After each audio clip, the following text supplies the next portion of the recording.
A billionaire told her to prove her worth. Seconds later, the entire room went silent.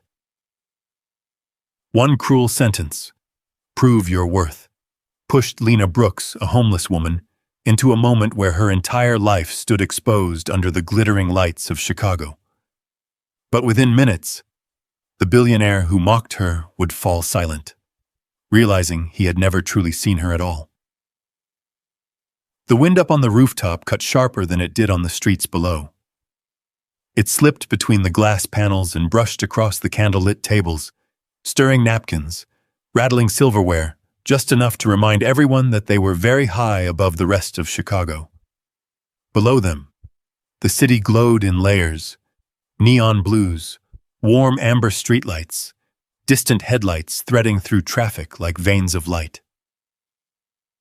Inside the rooftop restaurant, though, everything was controlled. Soft jazz floated through hidden speakers. Crystal glasses caught the golden glow of hanging lights. Conversations stayed low, refined, measured. And then the door opened. Lena Brooks hesitated just inside the entrance, her hand still resting against the cold metal frame behind her. The warmth inside the restaurant wrapped around her immediately, but it didn't feel like comfort. It felt like exposure. She stood there for a second too long. Her coat, once dark, had faded into an uneven gray. The sleeves were slightly too short. Her jeans were worn thin at the knees. Her sneakers had long since lost their color to the streets. People noticed. Not all at once, but slowly, quietly. A woman at the bar glanced over, then leaned toward her companion. A man in a tailored suit paused mid-sentence, eyes flicking up and down Lena's frame before returning to his wine glass. A server slowed just enough to take in the scene before continuing on. Lena swallowed. She could already feel it. The shift in the room. The subtle tightening. The silent question hanging in the air. What is she doing here? She adjusted the strap of her small backpack against her shoulder and stepped forward. Each footstep felt louder than it should have. The soft carpet under her shoes muffled the sound, but in her mind it echoed. Every movement seemed to draw another glance. At the front stand, a man in a fitted black suit looked up. Mark. 42, clean-cut, practiced smile. The kind of man who knew how to read a room in half a second. And right now, he was reading her. "I'm sorry," he said quickly, before she could even speak. "We're fully booked tonight." Lena nodded once, like she expected that. "I'm not here for a table," she said, her voice calm, careful. "I was wondering if you might need help, in the kitchen, or cleaning, anything." Mark blinked, thrown off for just a moment. Then his expression settled back into polite distance. "I don't think this is the right place for that," he replied, lowering his voice slightly. "You might want to try somewhere more casual." Lena felt the words land, soft but sharp. Still, she didn't move. "I can work," she said. "I just need something for tonight." There was a pause. A longer one this time, and that was when the voice came from behind. "Well now, this is interesting." It wasn't loud. It didn't need to be. The kind of voice that carried without effort. Mark straightened immediately. Lena turned. Charles Whitmore was already standing. 60 years old, silver hair combed neatly back, a navy suit that fit like it had been built around him. The watch on his wrist caught the light when he moved. Subtle, expensive, deliberate.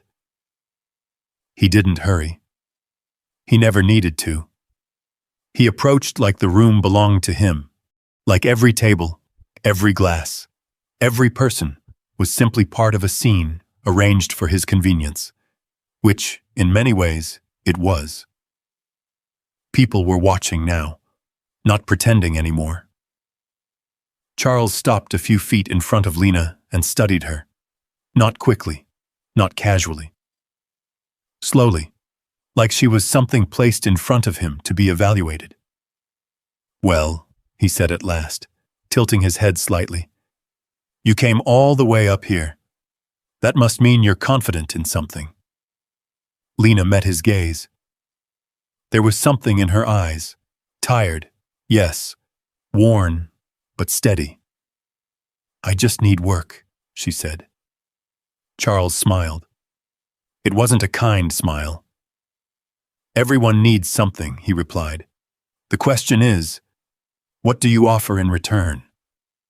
A few people nearby shifted in their seats. Someone at a table near the window lifted their phone just slightly, angling it toward the scene. Lena felt it. The attention, the weight of it pressing in. "I'll do whatever's needed," she said. Charles's eyes flicked past her. To the far corner of the restaurant. To the piano.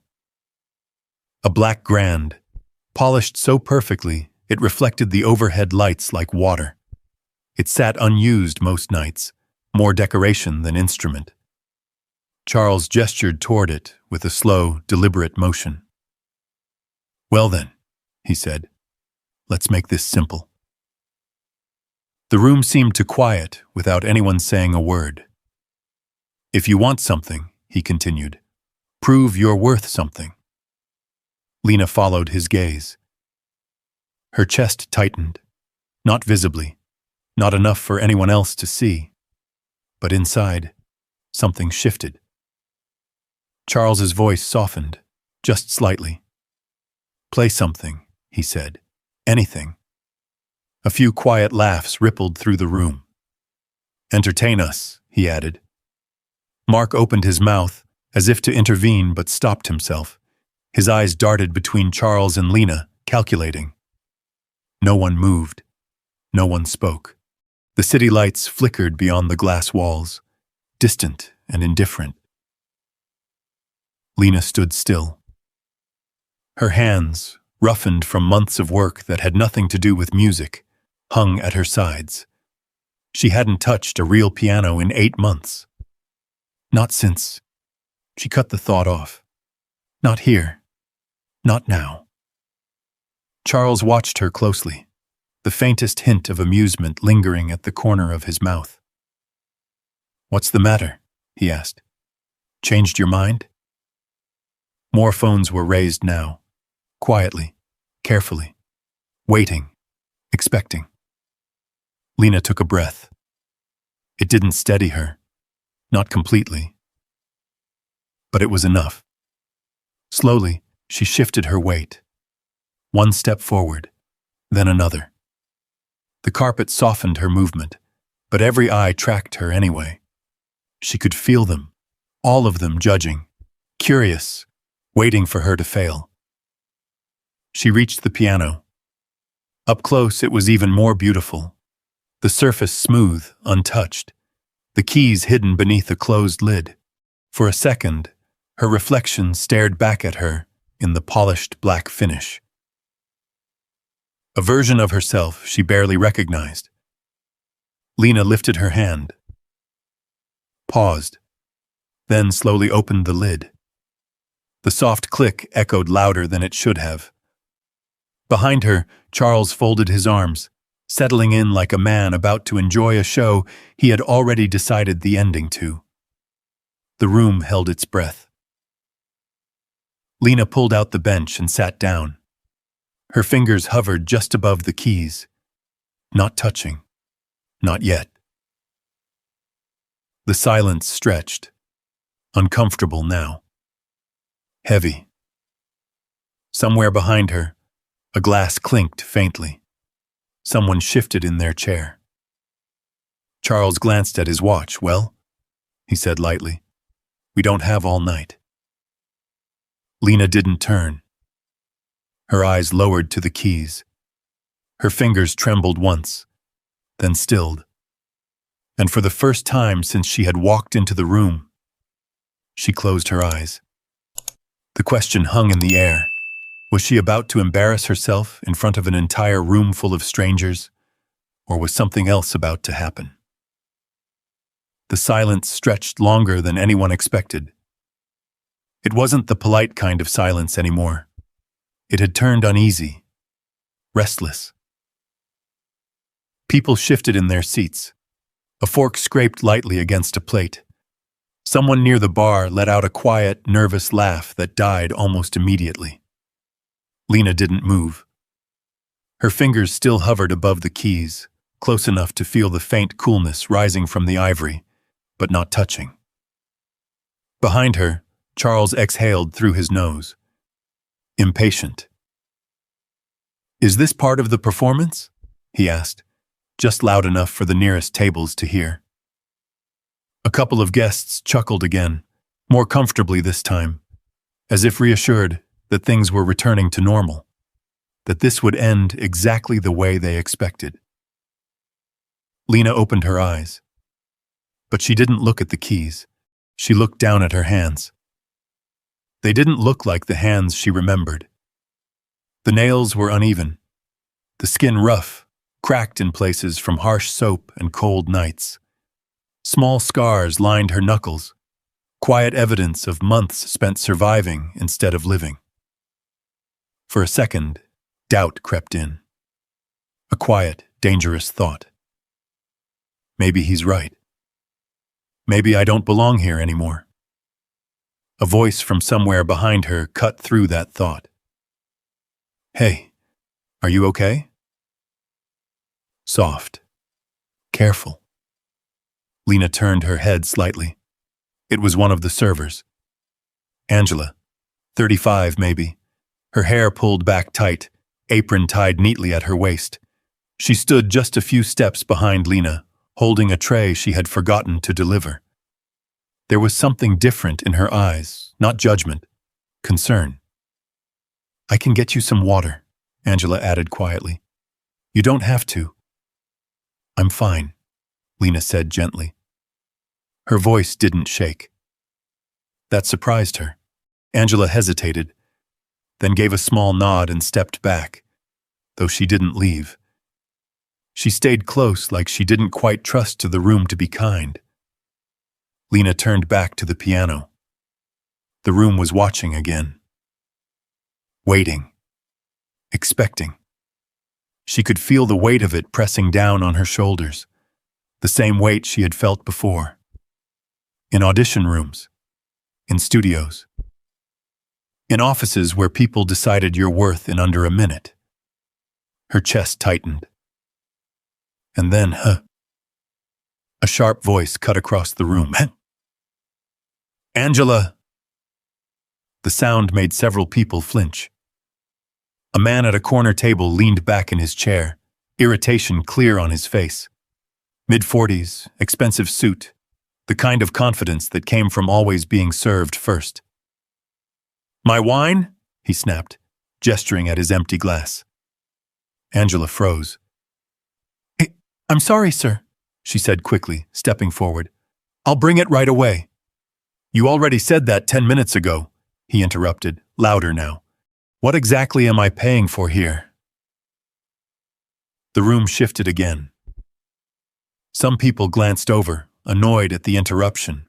Others looked relieved, grateful for something to break the tension at the piano. Angela lowered her head slightly. "I apologize," she said. "I'll fix it."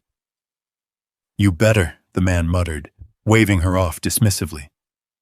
She turned, already moving fast, her tray shaking slightly in her hands. And before she could take 2 steps, Lena stood up. The bench slid back with a soft scrape. Heads turned instantly. "What are you doing?" Charles asked, his tone edged with curiosity now. But Lena didn't answer him.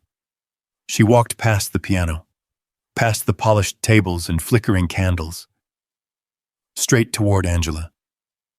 "Hey," Lena said softly. Angela looked up, startled. "I'm okay, really. You don't—" "It was my fault," Lena said.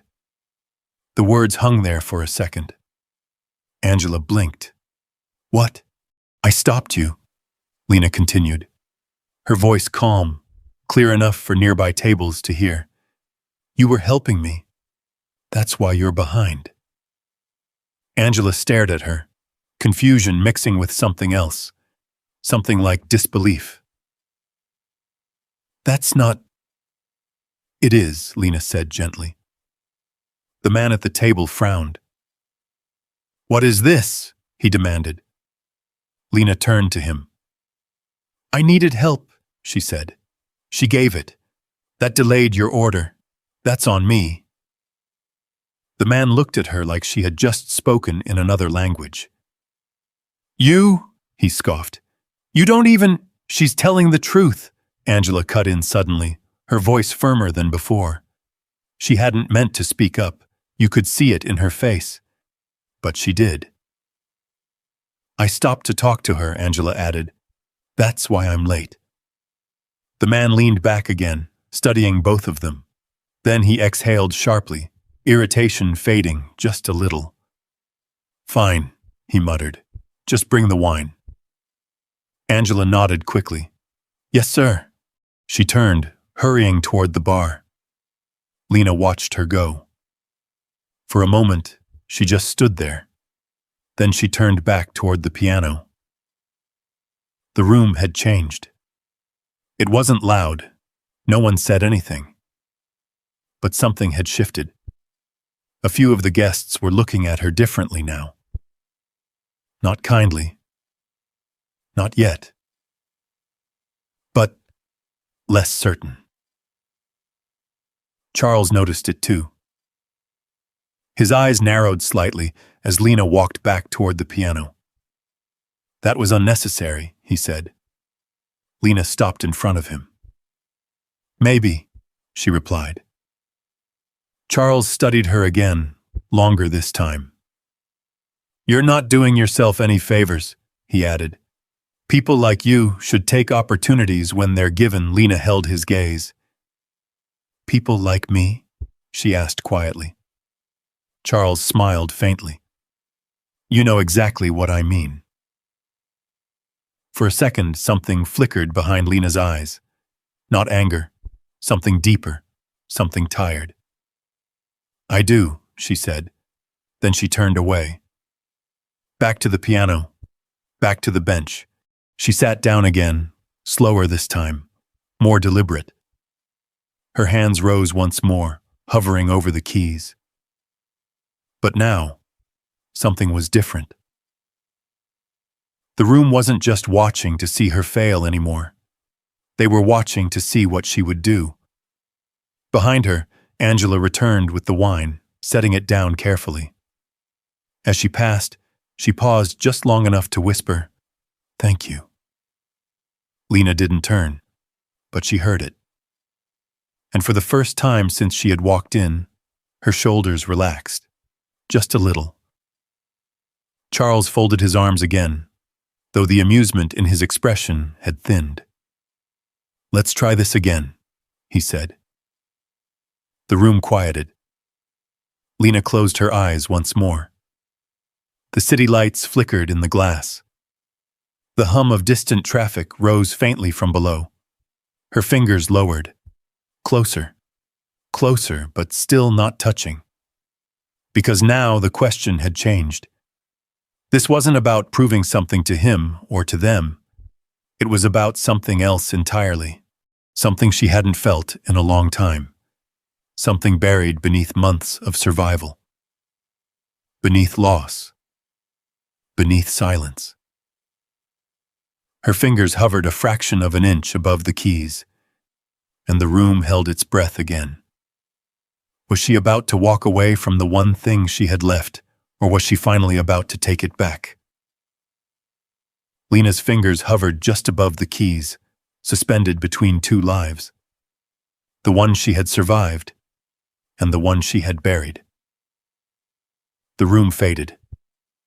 Not completely.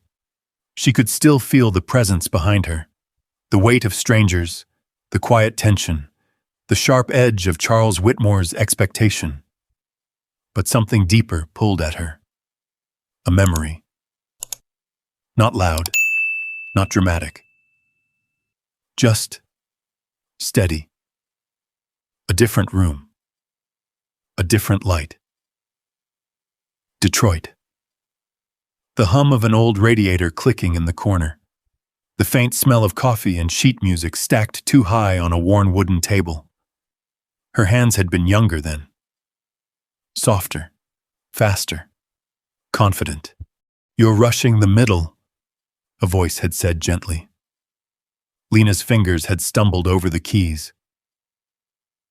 "I'm not," she had insisted, though even she could hear it. Her mother had smiled, shaking her head as she leaned against the doorframe. "You always rush when you're nervous," she said. "Slow down. Let the music breathe."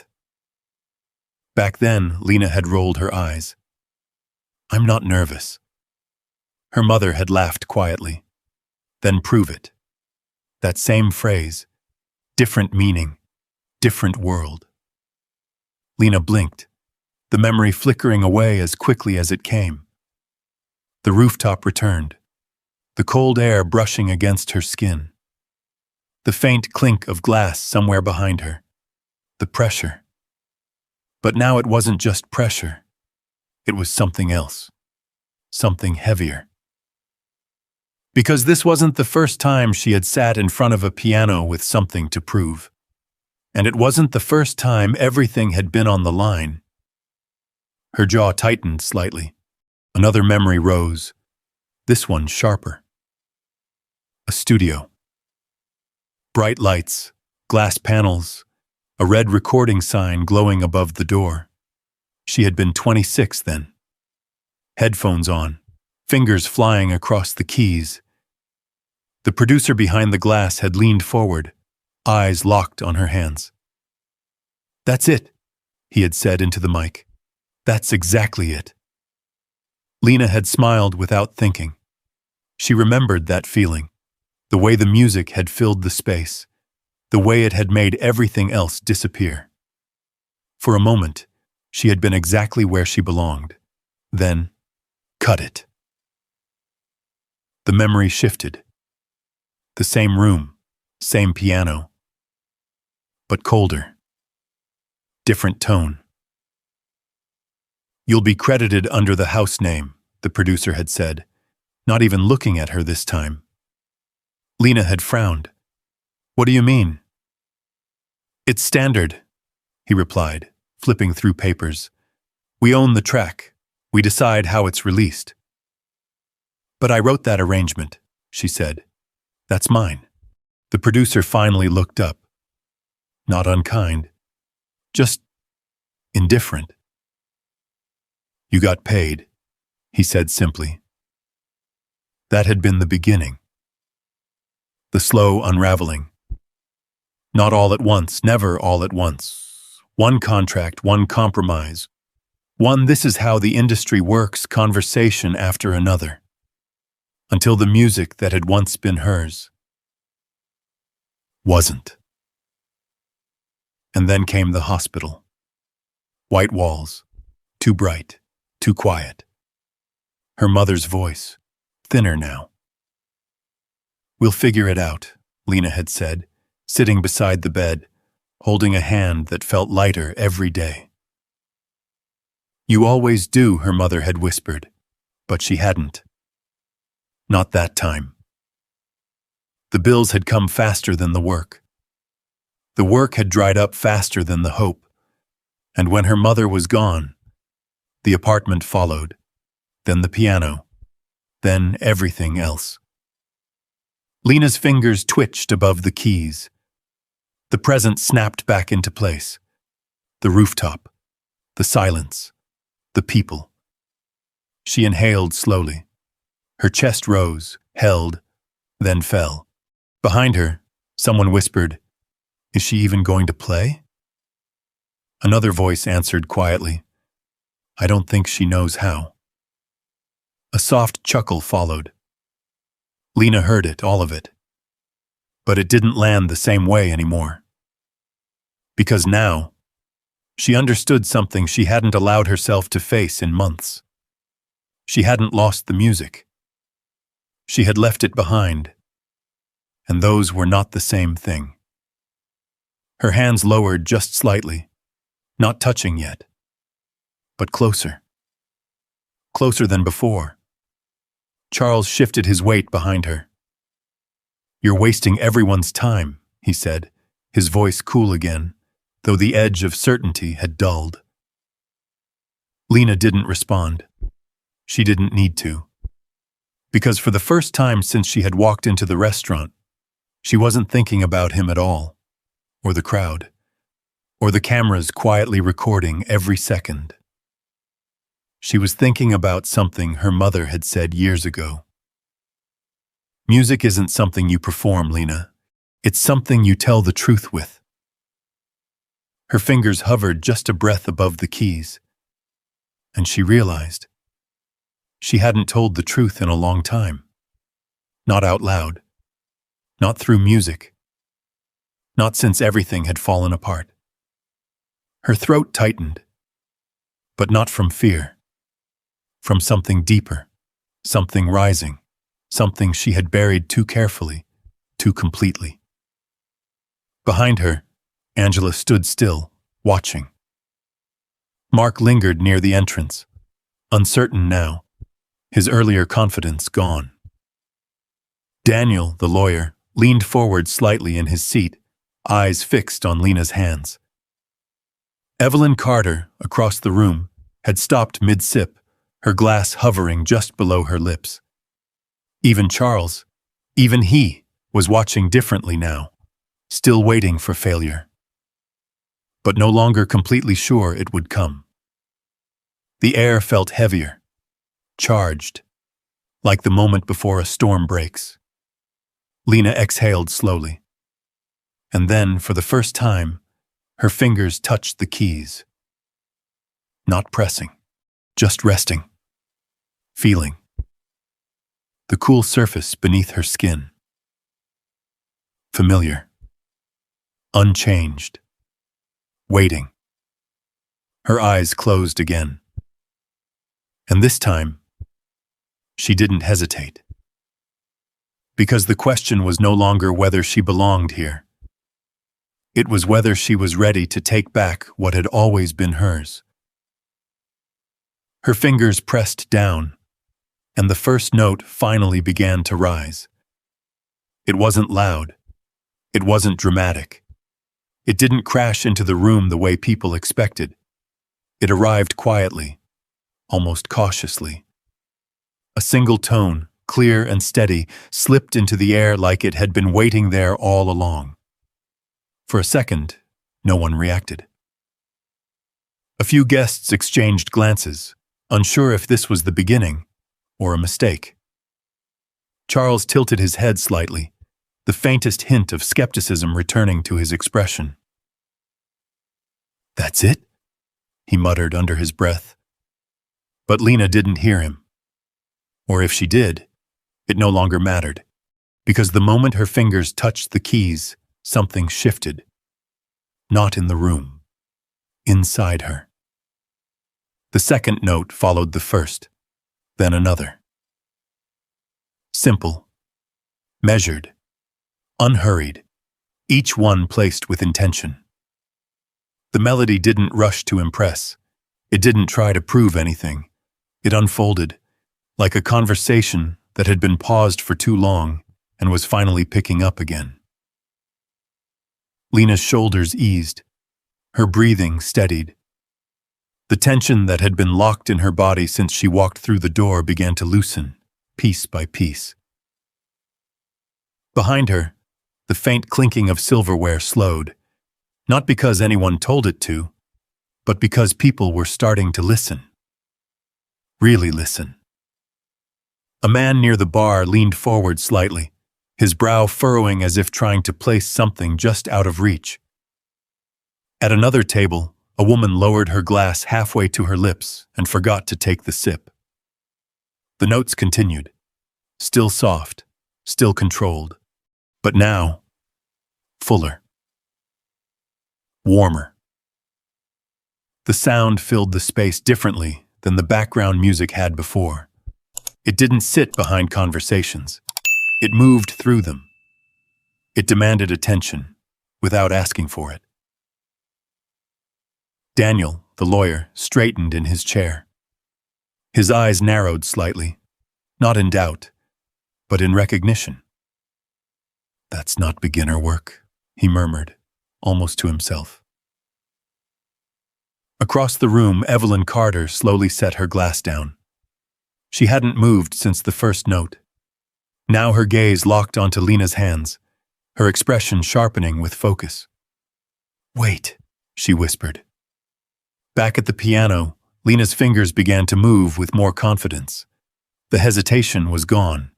The fear, not gone entirely, but no longer in control. The melody deepened. What had started as something delicate now carried weight, emotion, memory. Each note seemed to carry a story with it, of nights spent alone, of loss that had no words, of something broken, but not destroyed. The room changed. It didn't happen all at once, but slowly, undeniably. Conversations faded, phones lowered. Even the guests who had been recording at first now found themselves watching instead. Because something unexpected was happening. This wasn't someone fumbling through a tune. This wasn't luck. This was skill, real skill. And more than that, it was truth. Charles shifted again. This time not out of boredom, out of discomfort. He hadn't expected this. He had expected hesitation, awkwardness, maybe a few wrong notes that would confirm everything he already believed. Instead, he was watching something he couldn't immediately dismiss. His eyes flicked around the room. People were leaning in now, paying attention. That wasn't supposed to happen. He folded his arms tighter. "Well," he said quietly, trying to keep his tone casual. "She memorized something." But even he didn't sound convinced. Because Lena wasn't playing like someone repeating something they had practiced. She was shaping it, guiding it, owning it. The tempo shifted. Slightly faster now. More fluid. Her left hand anchored the rhythm while her right began to move more freely, weaving something richer into the melody. A server passing by stopped mid-step, tray hovering in the air as if time had paused just for a second. Angela stood near the edge of the room, her hands clasped together now, eyes fixed on Lena with quiet intensity. Mark, near the entrance, glanced toward Charles, then back to Lena. Something in his posture softened, uncertainty creeping in. Because this wasn't what any of them had expected. Lena's head tilted slightly as she played, her eyes still closed. The world outside the piano no longer mattered, not the people, not the judgment, not even the past. Because for these few moments, she was exactly who she used to be. No, not used to be, who she still was. She just hadn't allowed herself to remember. The melody swelled. Not loudly, but with presence, with intention, with something that reached beyond technique. And that's when Daniel leaned forward fully, placing his elbows on the table. "She's trained," he said quietly, more firmly now. The words carried, not shouted, but strong enough. A few heads turned. "What?" someone whispered. Daniel didn't look away from Lena. "That's not something you fake," he continued. "You don't stumble into that kind of control." Evelyn's eyes narrowed further, tracking every movement of Lena's hands. "Not just trained," she murmured. "Experienced." Charles's jaw tightened. The narrative was slipping. He could feel it. The room wasn't reacting the way it was supposed to. They weren't laughing anymore. They weren't waiting for her to fail. They were impressed. That wasn't part of the plan. He took a step forward. "All right," he said, raising his voice just slightly. "That's enough to make your point." "No." The word cut through the room. Not loud, but firm. It didn't come from Lena. It came from someone else. A man at one of the center tables, his voice calm but unyielding. "Let her play." A ripple moved through the crowd. Small, but powerful. Others nodded. Someone murmured agreement. And just like that, Charles stopped. For the first time since he had stood up from his table, he hesitated. At the piano, Lena didn't react, didn't acknowledge any of it, because she was no longer playing for them.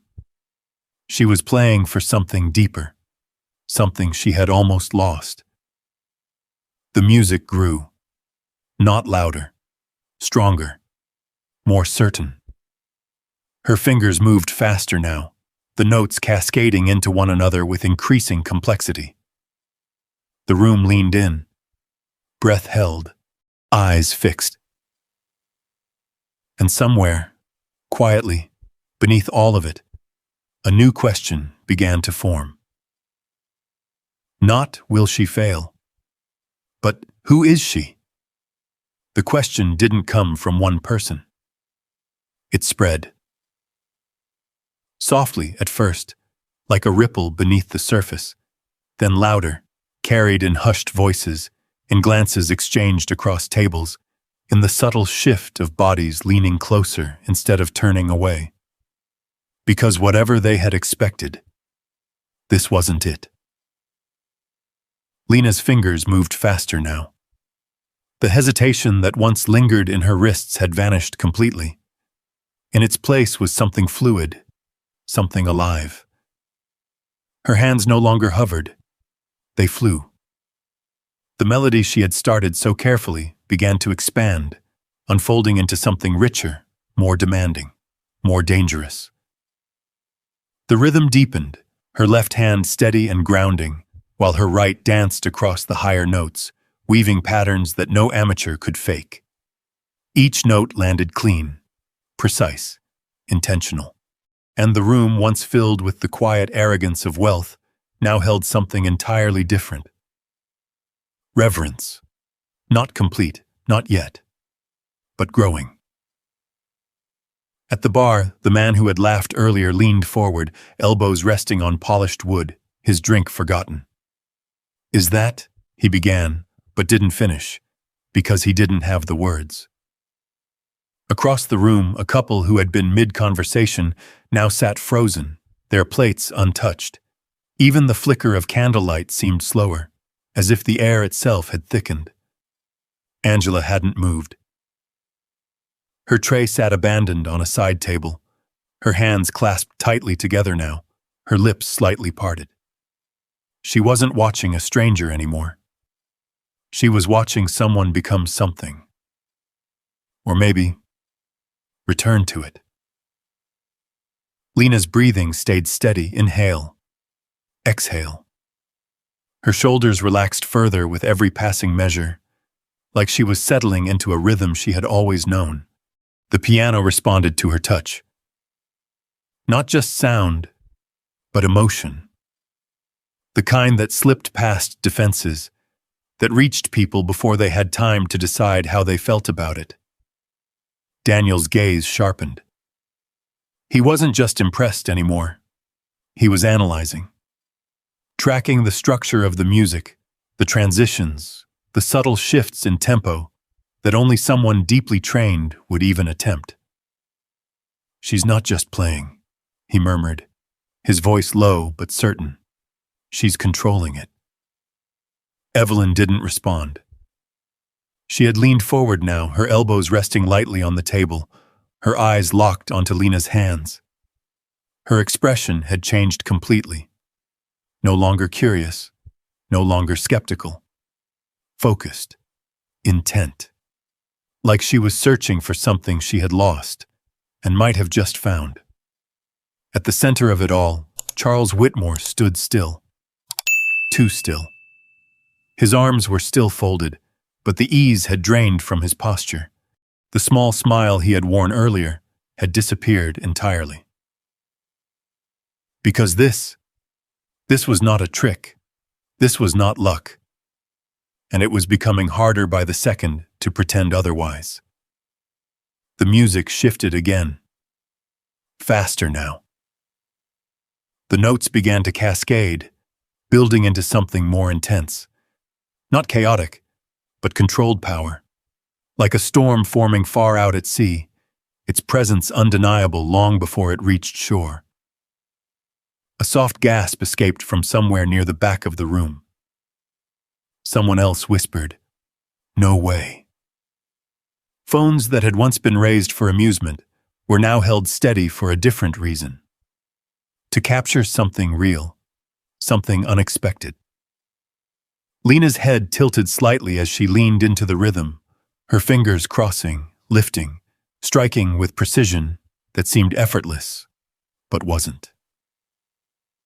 Not at this level, never at this level.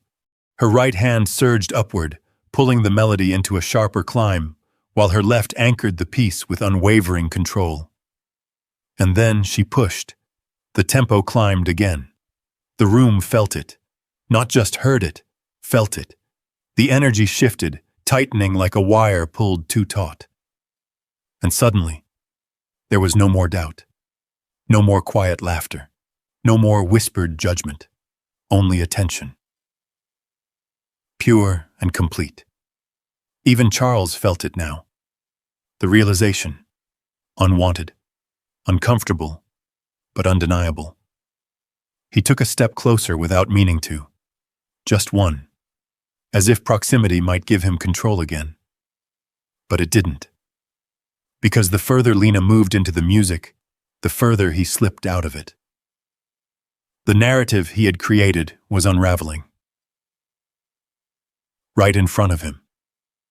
And he couldn't stop it. Mark, near the entrance, glanced around the room again, his face tight with something that looked almost like regret. He had seen this kind of shift before. Not often, but enough to recognize it. The moment when a room realizes it misjudged someone and begins to correct itself. Lena's fingers accelerated again.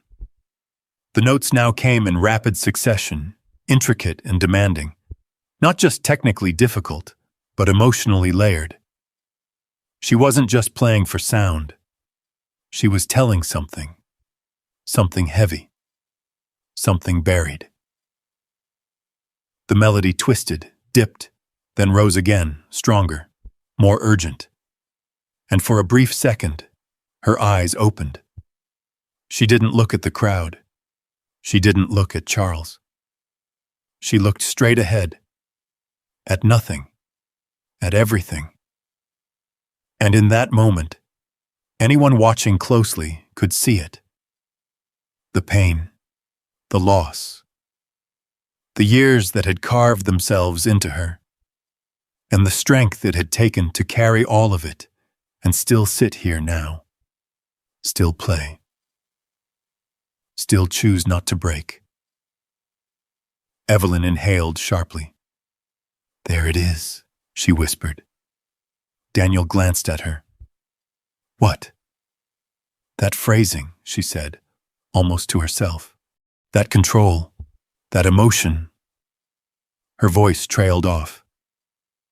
Because something else had clicked into place. Something deeper. Something personal. Lena's hands surged again, the music swelling into a new height. Faster, stronger. More confident than before. The storm had arrived now. Not distant anymore. Right here. And it wasn't slowing down. The room held its breath. Because now, they weren't just asking who she was. They were beginning to understand that whoever she was far more than anyone in this room had been prepared to see. The realization didn't arrive all at once. It settled in layers. First, disbelief, then curiosity. And now, recognition. Lena's hands moved faster than before, her fingers gliding across the keys with a precision that erased any lingering doubt. The music had grown beyond simple melody. It had shape now, direction, purpose. It pulled the room forward, demanded that they follow. A man near the center table leaned back slowly, his eyes wide. "I've heard this before," he whispered, though his tone carried more confusion than certainty. "No, you haven't," the woman beside him replied under her breath. "No one plays like that here." But someone had. Somewhere. Evelyn Carter stood up. The movement was small, but it broke the stillness like a crack in glass. Her chair slid back with a soft scrape, drawing a few glances, but she didn't notice, or didn't care. Her eyes were fixed on Lena's hands. On the way her right hand surged upward in a controlled burst, then softened, then returned with even greater intensity. On the way her left hand held the entire piece together like a steady heartbeat beneath the storm. Evelyn took a slow step forward, then another. "She's not just trained," she said, her voice low but sharp. Daniel looked at her. "What do you mean?" Evelyn didn't answer immediately. She was watching too closely, listening too carefully. Because something in the phrasing, in the timing, in the way Lena lingered just a fraction longer on certain notes, it wasn't just skill. It was identity. "Wait," Evelyn whispered again, almost to herself. Lena's fingers crossed, struck, lifted, effortless, seamless. And suddenly, it hit. Evelyn's eyes widened. "Oh my God." Daniel leaned closer. "What?" But Evelyn wasn't looking at him. She was staring at Lena like she had just uncovered something impossible. "That's her," she said. The words came out quiet, but heavy. Daniel frowned. "Who?" Evelyn's voice sharpened. "That's her," she repeated. I knew it felt familiar. Across the room, the tension thickened. A few guests turned toward them, sensing the shift. "What are you talking about?" Daniel pressed. Evelyn took another step forward, closer to the piano now. Her voice rose slightly, not loud, but no longer private. "There was a recording," she said. "A few years ago. Studio work. No name attached. Just a ghost credit." Daniel's expression changed. Recognition flickered. "You mean, yes," Evelyn cut in. "That project. The one everyone in the industry tried to track down." The words began to ripple outward, not fully understood by most. But enough. Because now, this wasn't just a performance. It was becoming a revelation. At the piano, Lena's breathing deepened. The music climbed higher, faster, stronger. She didn't hear the conversation behind her, didn't see the way the room had shifted again, because she was too far inside the music now, too deep. The storm she had built was reaching its peak, and she was driving it forward with everything she had left. Charles took another step closer, then stopped. His eyes narrowed, not in mockery this time, but in focus. He was trying to understand, trying to regain control of something that was slipping further from him with every passing second. "What is she saying?" he asked quietly, nodding toward Evelyn. No one answered him, because no one was looking at him anymore. That realization landed harder than anything else. The center of the room had moved, and it wasn't coming back. Evelyn was closer now, just a few feet behind Lena. Her voice dropped again, but the intensity remained. She used to play under contract, she said. Studio musician. No credit. Just background work. Daniel's eyes stayed locked on Lena. And you think that's her? I don't think, Evelyn replied. I know. Daniel leaned forward slightly, studying Lena's posture. The precision, the control, the way she carried the piece. That would explain it, he murmured. Across the room, whispers began to grow, not loud, but spreading. Who is she? Did you hear what she said? Studio musician? That's not just talent. Phones lifted again, but differently now. Not to mock, to capture, to remember. Angela felt it too. The shift. The respect creeping into the room where judgment had lived just minutes before. She glanced toward Charles, and for the first time, she saw something she hadn't expected. Uncertainty. It flickered across his face, quick and subtle, but real. At the piano, Lena's hands surged into a rapid sequence, notes cascading in a rush that left no space for doubt. The music demanded everything now, and she gave it. Her shoulders lifted slightly with the force of it. Her head tilted back just a fraction, and her eyes, still closed, tightened at the edges. Because this was where it always hurt the most, where the music stopped being something you controlled and became something you survived. Evelyn's voice came again, sharper this time. She's not just good, she said.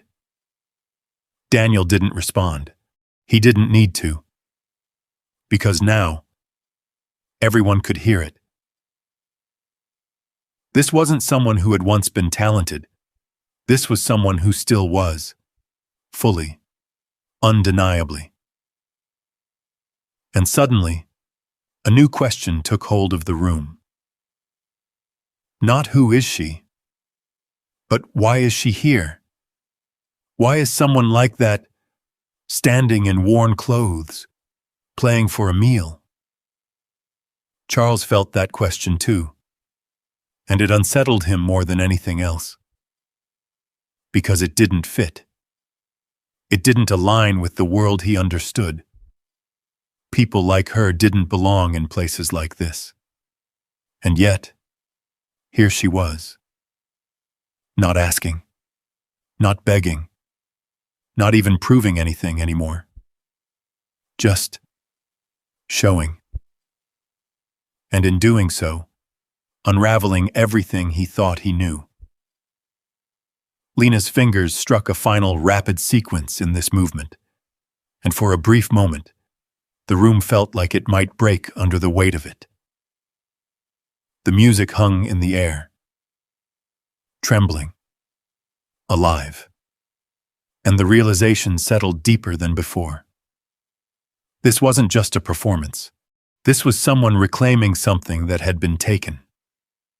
And no one in that room, not even Charles Whitmore, was prepared for what that meant next. Because something had already changed. And it wasn't subtle anymore. Lena didn't stop. She didn't pause to let the room catch up. She didn't soften the intensity to make it easier to understand. Instead, she pushed forward. The next passage came faster, sharper, the notes cascading with a force that made people lean back slightly, as if the sound itself had weight. It wasn't just music now. It was pressure. The kind that builds in your chest before you even realize you're holding your breath. And suddenly, no one in the room was comfortable anymore. Not in the way they had been when this started. Not in the way people are comfortable when they feel superior. That comfort was gone. Replaced by something else. Something unfamiliar. Humility. At a table near the glass wall, a man who had laughed earlier lowered his phone completely. His face had shifted, no longer amused, no longer skeptical. He looked unsettled. "I thought she was just," he began. But the words didn't finish. Because whatever he had thought, it no longer applied. Across the room, the woman who had whispered about McDonald's earlier now sat perfectly still, her hands folded tightly in her lap, her lips pressed together as if trying to hold something in. Regret. It showed in the smallest ways. In the way her eyes didn't quite meet anyone else's. In the way she leaned forward now, not to judge but to listen. Lena's fingers surged across the keys again, her right hand executing a rapid sequence so clean, so controlled, that even the untrained ears in the room could feel its difficulty. It didn't just sound impressive, it felt impossible. Angela took a step closer, without realizing it. Drawn in, the tray she had set aside was forgotten entirely now. Her eyes were wet.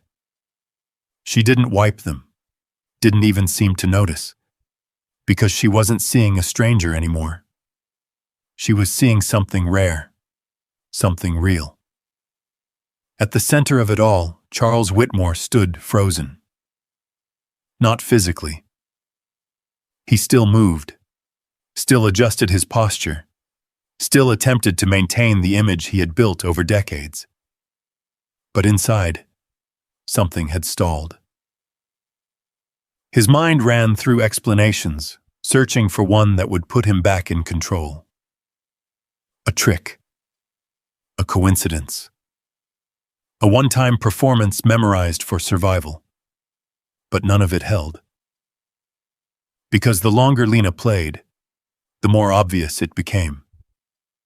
This wasn't something you memorized. This wasn't something you practiced once. This was something you lived. His jaw tightened. "This doesn't change anything," he muttered under his breath. But no one heard him.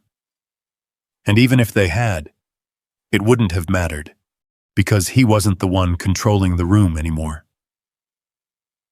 Lena was. Without speaking, without asking, without even looking at them. The music rose again. Higher, more urgent. The storm she had built now pushed against its limits, pressing outward, filling every corner of the rooftop space. Glass trembled faintly. Not from force, but from resonance.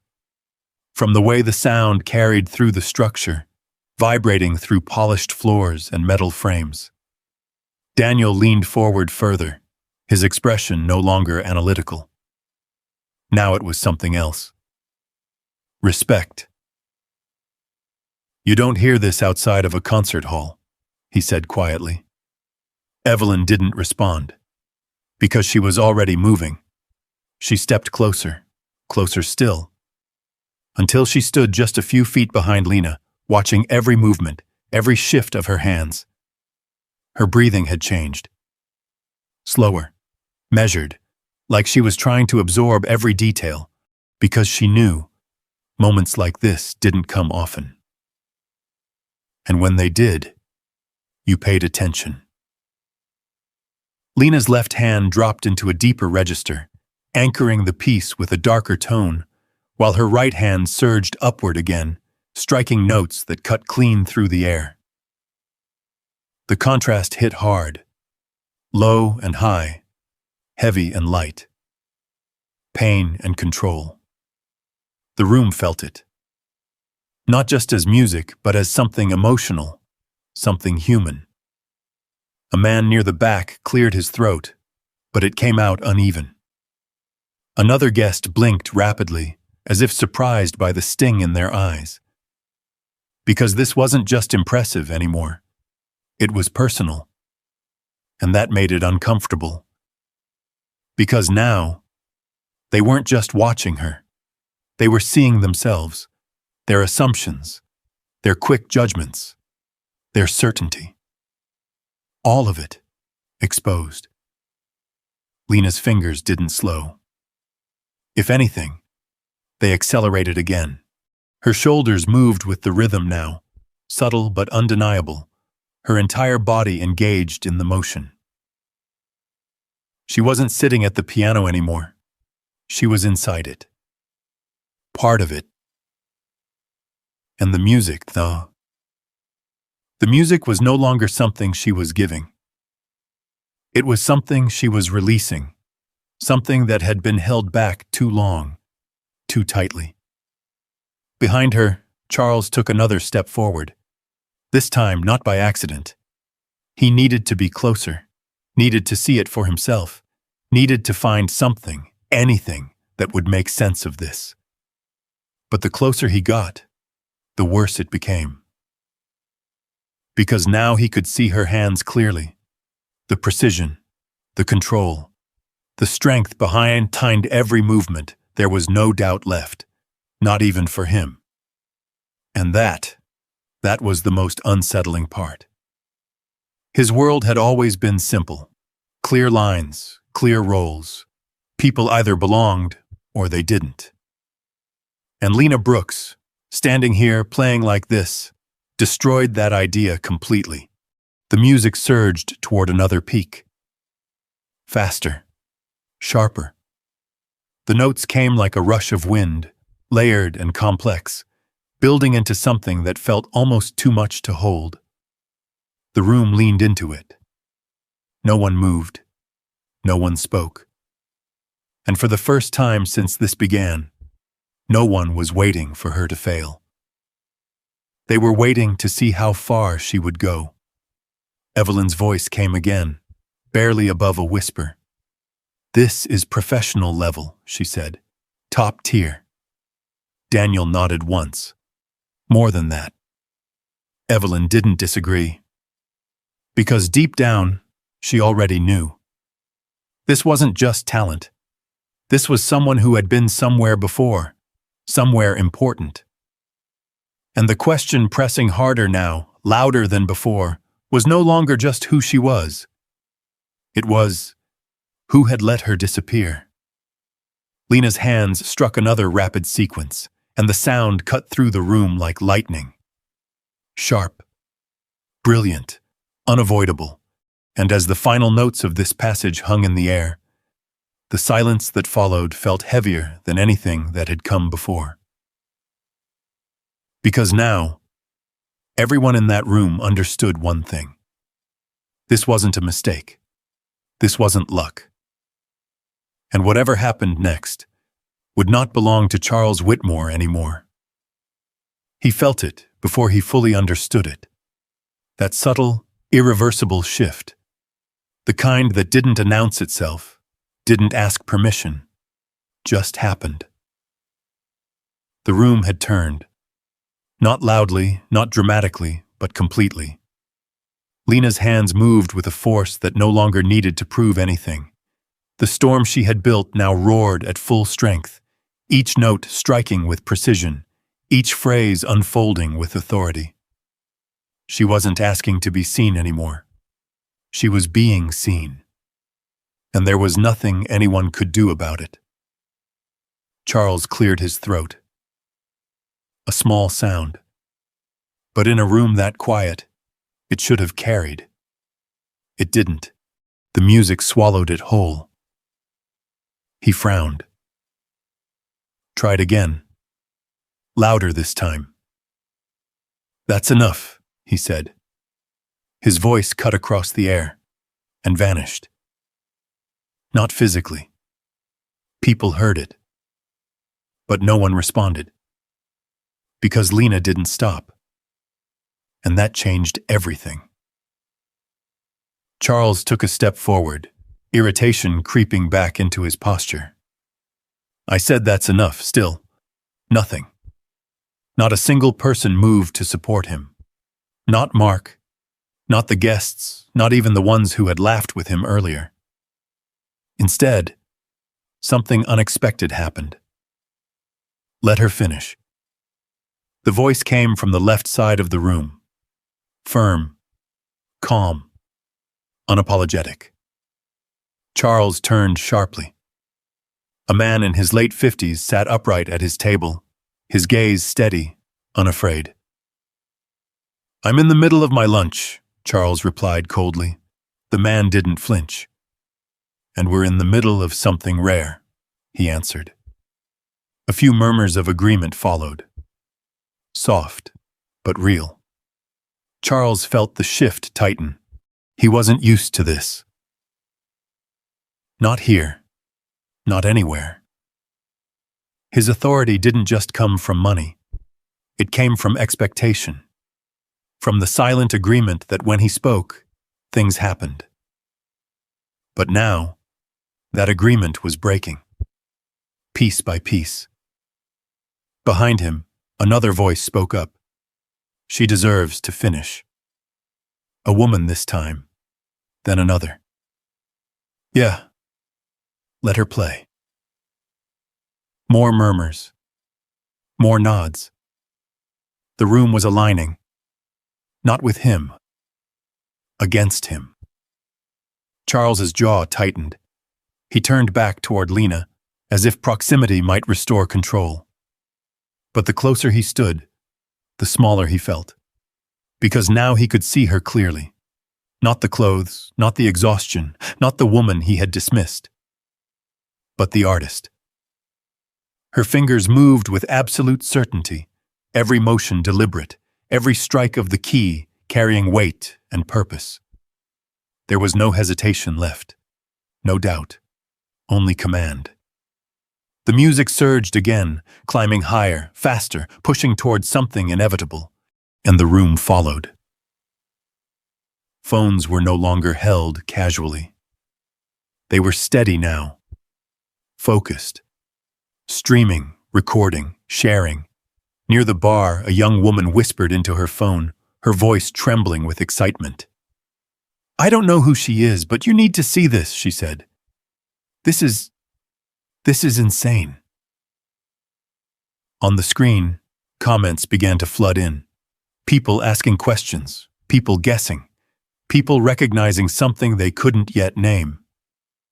The moment was spreading. Escaping the rooftop. Becoming something bigger. Mark noticed it. His eyes flicked toward the phones, then back to Lena. Then, finally, to Charles. And for the first time that night, Mark didn't step in, didn't defer, didn't protect the image of control. Because he could feel it too. This wasn't something you interrupted. This wasn't something you managed. This was something you witnessed. Evelyn moved even closer now, standing just behind the piano. Her eyes didn't leave Lena's hands. Her lips parted slightly, as if she wanted to say something, but couldn't yet. Because the realization forming in her mind wasn't simple. It wasn't comfortable. It was unsettling. Because if she was right, then this wasn't just a talented woman playing in a restaurant. This was someone who should have never disappeared. Daniel leaned forward again, watching everything with sharp intensity. He wasn't just hearing the music anymore. He was watching the reactions. The room. The shift in power. And something else. Something bigger. Something legal. Something buried. The music drove forward, building toward a peak that felt almost unbearable. Lena's hands blurred with speed, her right hand slicing through rapid passages, while her left anchored the entire structure beneath it. Her breathing remained steady, controlled, focused. But her face told the truth. There was pain there, and release. Years of silence breaking apart in real time. Angela covered her mouth with one hand, tears now slipping freely down her cheeks. She didn't wipe them away. She didn't look around. She just watched. Because she knew this wasn't just music. This was someone reclaiming something that had been taken from them. Charles stepped back. Just half a step. Barely noticeable. But it was the first retreat. The first acknowledgement, however small, that this was no longer his moment. And the room saw it, felt it, that shift in dominance, in control, in narrative. Because the man who had created this scene, who had turned it into a spectacle, was no longer the center of it. Lena was, completely. And there was nothing left for him to take. The music surged one more time, pushing toward another crest. The air tightened, the tension sharpened. And in that moment, everyone in the room knew something was about to happen. Not just the end of a performance, but something bigger. A revelation. A truth waiting just beneath the surface. Because now, it wasn't just about how well she played. It was about why. Why someone like her, with this level of mastery, was standing here, playing for a meal. And the answer, whatever it was about to change everything. The music didn't stop. It climbed. Relentless now, like it had something left to say, and it wasn't going to wait for permission. Lena's hands moved with precision that bordered on unreal, the notes pouring out in waves, each one sharper, clearer, more intentional than the last. The storm had fully arrived, and no one in the room was untouched by it. A woman near the center table pressed her hand against her chest, her breathing uneven. A man at the bar shook his head slowly, as if trying to deny what he was hearing. "This doesn't make sense," he whispered. But it did. It made perfect sense. They just didn't understand it yet. Evelyn stepped even closer. Close enough now to see every subtle movement in Lena's fingers. Close enough to confirm what she had been afraid to believe. Her voice came out low, almost reverent. "I know who she is." Daniel turned sharply. "What?" Evelyn didn't look at him. She used to go by a different name, she said. Not public, not official, but in the studio circles, people talked. Daniel's eyes narrowed. "You're serious?" Evelyn nodded once. There was a pianist, no face, no credit, just tracks that kept showing up on major recordings. Perfect phrasing, complex layering, emotional control that didn't match anyone on record. Her gaze softened, just slightly. They called her the ghost hands. A ripple passed through the nearest tables. The phrase stuck. Because it felt right. Because it matched what they were witnessing. Lena's hands surged again, the music pushing toward another crest. Faster, stronger. But now, there was something else in it. Something sharper. Like the sound itself was cutting through something invisible. Breaking through a wall. Daniel leaned forward. "And you think that's her?" Evelyn finally looked at him. "I don't think," she said quietly. "I know." The words carried, not loud, but enough. A few heads turned. Someone whispered, "Ghost hands?" Another voice, "Wait, I've heard that before." Phones lifted higher now. Not just recording. Searching. Digging. The moment was expanding beyond the room. Becoming something people wanted to understand. Needed to understand. Because now, this wasn't just impressive. It was mysterious. Unfinished. At the piano, Lena's face tightened slightly. Not from fear, from memory. Because somewhere, buried beneath the music, she heard it. That name. The one she never chose. The one that had followed her through rooms where she was seen but never known. Ghost hands, a tool, a presence without identity, a sound without ownership. Her fingers struck harder. The music surged. Because she remembered. The contracts she signed because she needed the money. The sessions she played where someone else's name went on the track. The quiet congratulations that never included her. "You're incredible," they would say. But never, "You're yours." The music twisted, shifted, the tone darkened, and the room felt it. That change, that weight. Angela wiped her cheeks now, her breathing unsteady. "She's telling a story," she whispered. Mark stood frozen near the entrance, his eyes wide. He had seen performances before, good ones, even great ones. But this wasn't a performance. This was something else entirely. Something real.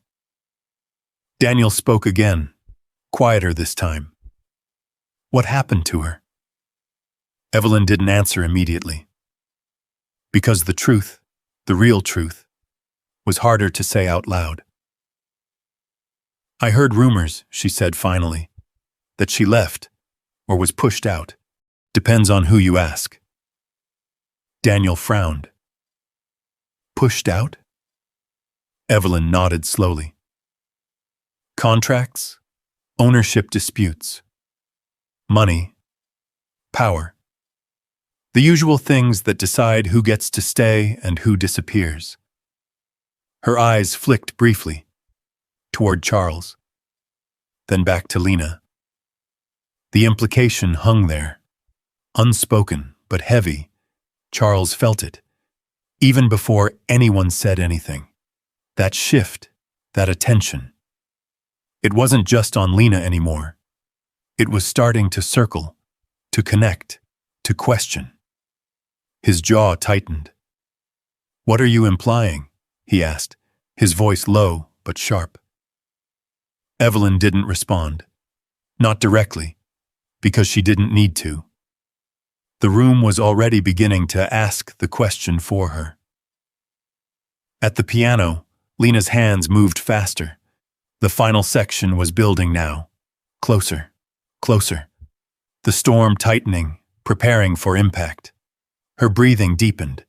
Her shoulders lifted with the force of it. And for the first time, her eyes opened. Not wide, not dramatic, but enough. She looked forward. Through the glass, through the city lights, through the reflection of everything she had been, and everything she had lost.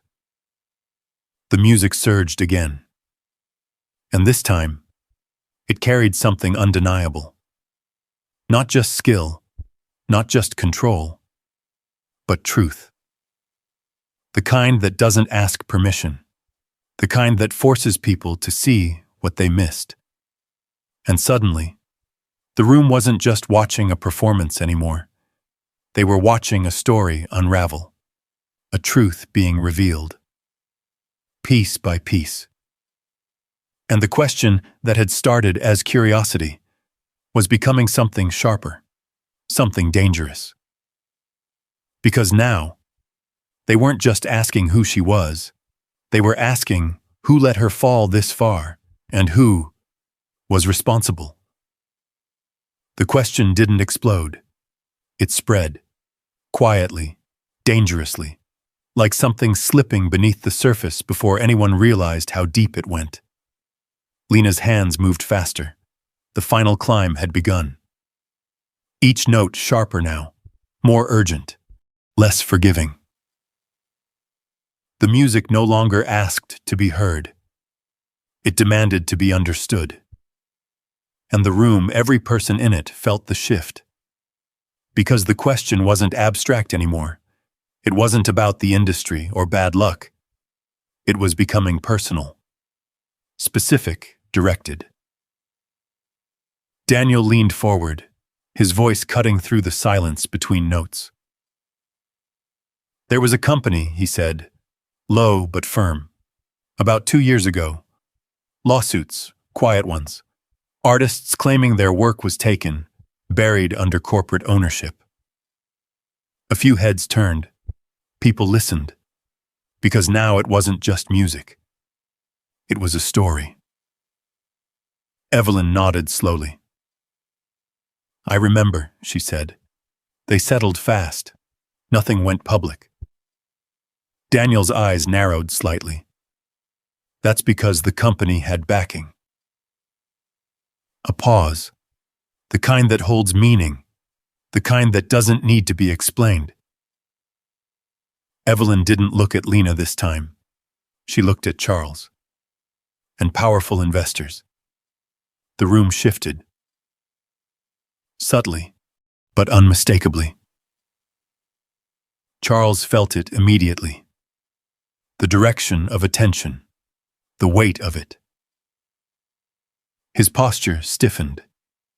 You're reaching, he said sharply. This has nothing to do with, it has everything to do with it. Daniel's voice interrupted him, calm, measured, but unyielding. Charles turned toward him, irritation flashing. You don't know what you're talking about.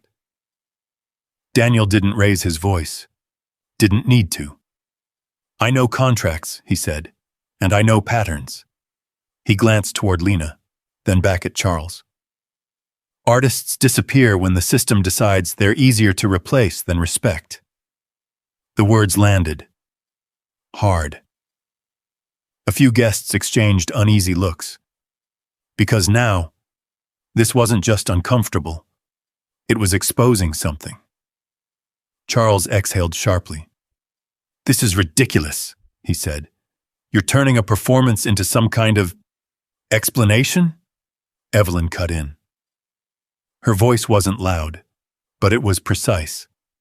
Like a note placed exactly where it needed to be. Charles looked at her. Really looked this time. And something in his expression shifted. Recognition. Because Evelyn Carter wasn't just another guest. She was someone who knew the world he operated in. Someone who had seen how deals were made, how names were erased, how credit was assigned, and how easily people like Lena could be removed. You don't have proof, Charles said, but there was less certainty in his tone now.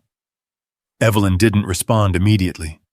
She didn't need to, because behind them, the music rose, stronger than before. Lena's fingers struck a rapid sequence that cut through every conversation, every doubt, every attempt to control the narrative. The sound filled the room completely, and in that moment, no one could pretend this was small or simple or disconnected, because the truth was there, not spoken, but heard, in every note, in every movement, in every ounce of control Lena held over something that had once been taken from her. Daniel spoke again. Quiet, but direct. Whitmore Holdings, he said. The name landed like a stone in water. Ripples spread instantly. Some guests froze, others looked at Charles, because now there was a name, a connection, a possibility. Charles didn't move, didn't react, not outwardly, but his silence said more than anything else. Evelyn's eyes narrowed slightly. That's the company, she said. Daniel nodded once. They funded multiple labels, quiet investments, hands-off in public, very hands-on behind closed doors. A breath passed through the room. Uneven. Tense. Angela looked from one person to another, her hands trembling slightly now. Mark swallowed hard near the entrance, because this had gone far beyond anything he could manage, far beyond anything anyone had planned. At the piano, Lena's music surged again. Closer now. Closer to the end, but not soft, not fading. Stronger, more certain than ever. Her eyes were open now, not looking at Charles, not looking at the crowd, looking forward, as if she had already stepped beyond all of this. Because maybe she had. Maybe this wasn't about proving anything anymore. Maybe it was about finishing something. Charles finally spoke again. Lower this time. Tighter. You're making assumptions based on coincidence, he said. Daniel didn't respond immediately. He watched Lena, listened, then said quietly, "Is it coincidence?" The question hung. Heavy, unavoidable. Because now, everyone could see it. The talent, the loss, the gap between who she was and where she had ended up. And it didn't feel like chance. It felt like something had happened, something real, something that had consequences. Lena's fingers struck another rapid passage. The final peak was approaching. The room could feel it, the tension tightening, the release coming. And in that moment, no one cared about the food, or the money, or the status. They cared about the truth. And whether the man who had tried to humiliate her had played a role in the reason she stood there at all. The music surged one final time, and everything in the room seemed to lean toward it. Waiting. Because now this wasn't just a performance anymore. This was a reckoning, and everyone knew it. The final notes crashed into the air, sharp, precise, unforgiving. And then, silence. Not the kind that comes from confusion, not the kind that comes from waiting. This was different. This was the kind of silence that presses against your chest, that holds you still, that refuses to be broken too soon. Lena's hands rested on the keys, not moving, not trembling, just still. Her shoulders rose once with a slow breath, then fell. The music was over, but no one moved. No one clapped. No one even spoke, because something about that ending felt too real, too complete. Like if anyone made a sound too soon, it would shatter whatever had just happened. Charles Whitmore stood frozen. His face had lost all color. The certainty, the control, the quiet arrogance that had defined him when this began, gone. Replaced by something unfamiliar, something raw. Because for the first time in a very long time, he had no control over what happened next. A glass clinked softly somewhere in the distance. It sounded too loud. Too out of place. Then a chair moved slowly, deliberately. Daniel stood first. No rush, no hesitation. He brought his hands together once. A single clap. Measured, respectful. Then again and again. The sound echoed, clear, intentional, and just like that, the room broke. Applause erupted. Not polite, not restrained. It came in waves, loud, overwhelming, undeniable. People stood, chairs scraped against the floor. Hands came together with force, with emotion, with something deeper than admiration. Because they weren't just applauding the music. They were responding to something they had just witnessed. Something human. Angela covered her mouth again, tears flowing freely now as she clapped harder than anyone around her. Mark joined in, slower at first, then stronger. Even the man who had complained about his wine earlier stood, shaking his head in disbelief as he clapped. Phones captured everything, but none of it could fully hold the weight of the moment. At the piano, Lena didn't turn, didn't stand, didn't acknowledge the applause. Not yet. She sat there for a second longer, eyes lowered, hands still resting lightly on the keys. As if she needed to feel the last trace of it before letting go. Then slowly, she lifted her hands, placed them gently in her lap, and stood. The applause didn't stop. If anything, it grew louder. stronger, because now they could see her fully. Not just as a musician, but as a person. And what they saw was not what they expected. Lena turned. Finally, she faced the room, faced the people who had judged her, who had doubted her, who had laughed, and who now stood in front of her, clapping, respecting, seeing. Her eyes moved slowly across them, not accusing, not triumphant, just calm. And then they landed on him. Charles Whitmore. The room quieted, not completely, but enough, because they could feel it. This moment, this connection. The man who had started all of this, and the woman who had just ended it. Charles didn't move, didn't speak. For once, he had nothing ready. No line, no control, no position to stand on. Lena took a step forward. The applause softened further. She didn't rush, didn't perform. She simply walked until she stood a few feet from him. Close enough. The distance between them felt smaller now. Not because she had changed, but because he had. His presence no longer filled the room. Hers did. For a moment, neither of them spoke. The silence returned. But it wasn't heavy this time. It was clear, focused, waiting. Lena looked at him. Not with anger, not with bitterness, but with something that felt far more powerful. Understanding. "You didn't ruin me," she said. Her voice was soft, but it carried. Across every table, into every corner, through every person still holding their breath. Charles blinked. Just once. Caught off guard. Because that wasn't what he expected. Not after everything.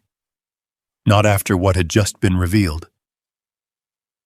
Lena continued. "You just never saw me." The words landed. Quiet. Simple. Unavoidable. No accusation. No attack. But somehow, they hit harder than anything else could have. Charles's mouth opened slightly, then closed.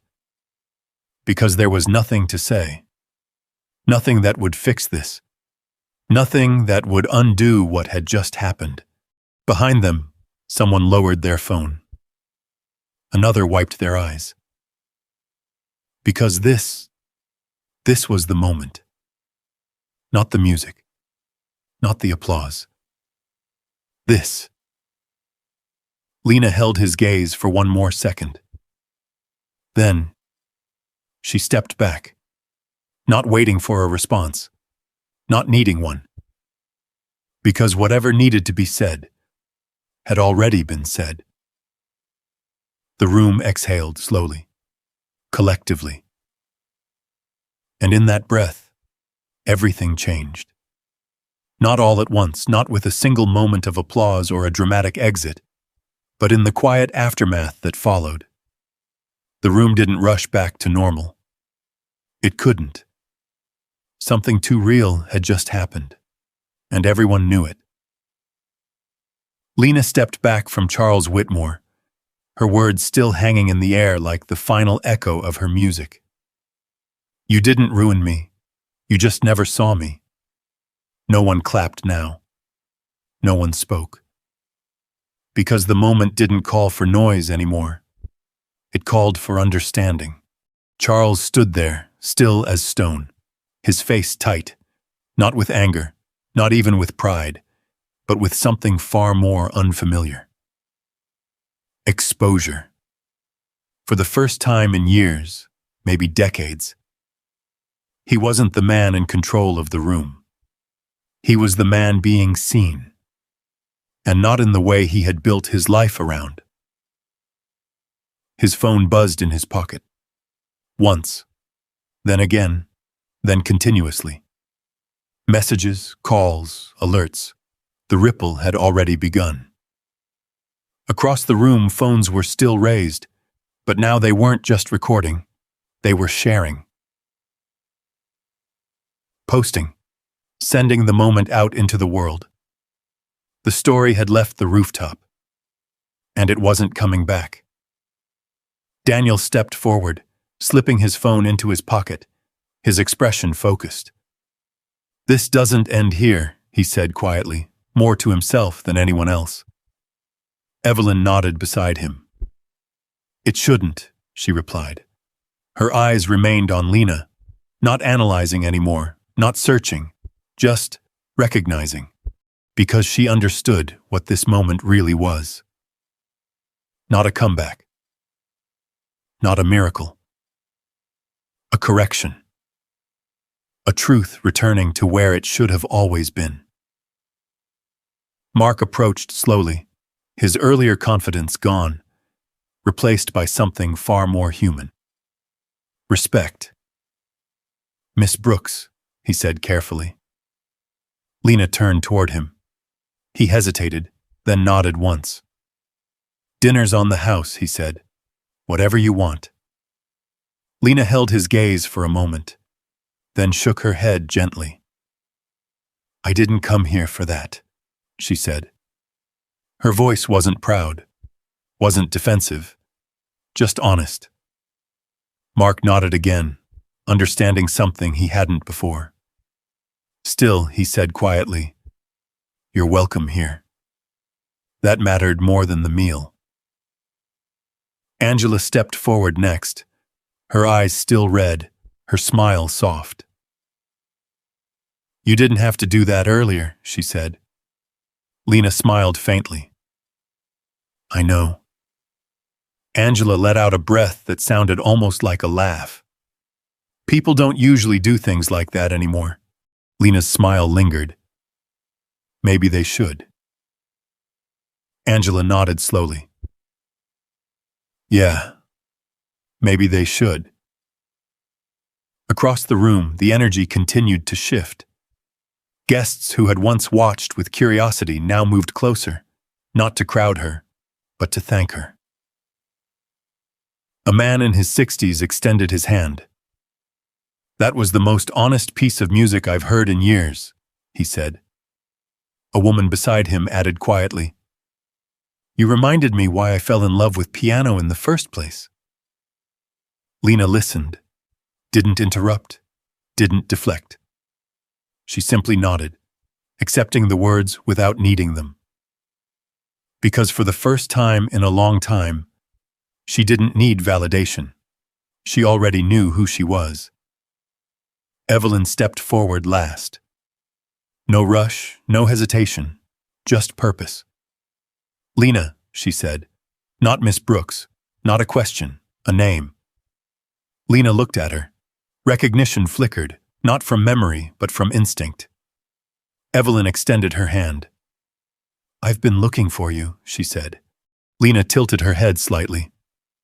"Why?" Evelyn smiled, but there was weight behind it. "Because talent like yours doesn't disappear," she said. "It gets buried." A pause. "But it doesn't stay that way." Daniel stepped closer, joining them. "And if what I think is true," he added, "there are people who owe you more than recognition." Lena looked between them. Then, slowly, she shook her head. "I don't want anything from him," she said. Her eyes flicked briefly toward Charles. Not angry, not bitter, just finished. Daniel studied her carefully. "That may be," he said, "but that doesn't mean it ends here." Lena didn't respond, because she understood something they didn't. This wasn't about getting even. It never had been. It was about getting back. Back to herself, back to the music, back to something no one could take. Outside, the wind brushed against the glass again, softer now. The city below continued its endless movement, unaware of what had just changed above it. Charles finally moved. Just one step. Then another. Not toward Lena. Away. He adjusted his jacket slightly, his posture trying to return to something familiar. But it didn't fit anymore. Not here. Not now. He walked past the tables, past the people who no longer looked at him the same way, past the room that had shifted beyond his reach, and toward the exit. No one stopped him. No one spoke. Because his story, at least in this room, was over. Lena watched him go. Only for a second. Then she turned back, toward the piano, toward the space where everything had changed. Her fingers brushed lightly against the edge of the instrument. Not to play, just to feel, to remember. Evelyn spoke again, softer now. "We can help you rebuild," she said. Lena looked at her, then at Daniel, then at Angela, at Mark, at the room. And finally, back at the piano. A small breath left her lips. "I'm not rebuilding," she said. A pause. "I'm continuing." That was the difference. And everyone there felt it. Because what they had witnessed wasn't a rise from nothing. It was a return to something that had always been there. Waiting. And now, unstoppable. The lights of Chicago stretched endlessly beyond the glass. The night carried on. But inside that rooftop restaurant, something lasting had been left behind. A reminder that talent can be hidden, that dignity can be ignored. But kindness reveals everything. And when it does, there is no going back. If this story touched you, leave a comment below. There is no going back. If this story touched you, leave a comment below. When Lena Brooks stood in front of Charles Whitmore and quietly said, "You didn't ruin me. You just never saw me," she didn't just reclaim her voice. She redefined what power really looks like. This story reminds us that dignity isn't something others give you. It's something you carry, even when the world refuses to recognize it. And sometimes, the greatest strength isn't fighting back. It's standing tall without losing who you are. Next time you feel overlooked or underestimated, remember what Lena chose in that moment. You don't have to prove your worth to everyone. You just have to stay true to it, even when no one is watching. Have you ever been judged unfairly and chose to rise without becoming bitter? Tell me your story in the comments below. And stay with me, because the next story might make you see someone you've overlooked in a completely different way.